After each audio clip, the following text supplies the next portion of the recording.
पिछली बार राहुल हवेली में दाखिल हुआ और उसने ऊपर से एक लड़की की हंसी सुनी, लेकिन वो लड़की कौन थी और हवेली में उसकी हंसी क्यों गूंज रही थी?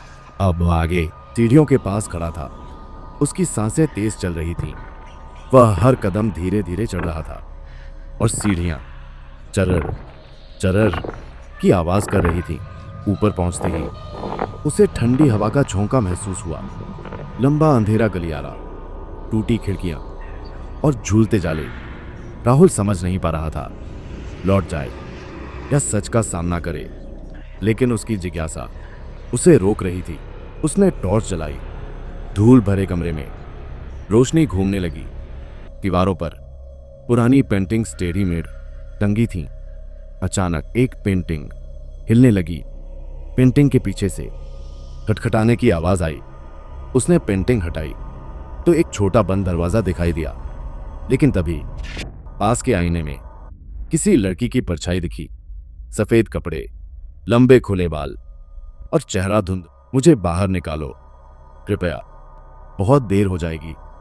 राहुल पीछे हट गया, पसीने से भीगा हुआ। उसकी टॉर्च गिर पड़ी। लाइट फर्श पर घूमती रही। उसने कांपते हुए पूछा, तुम कौन हो? उसका चेहरा साफ दिखने लगा, लेकिन उसके होंठ सिले हुए थे।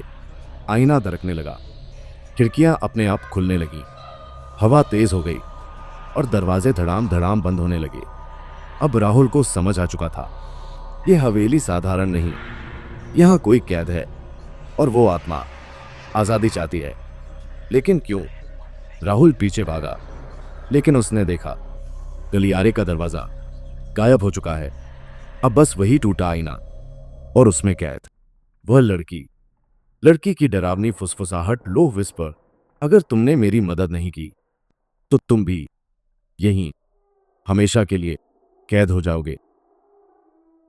आखिर कौन थी वो लड़की? क्यों फंसी थी इस हवेली में?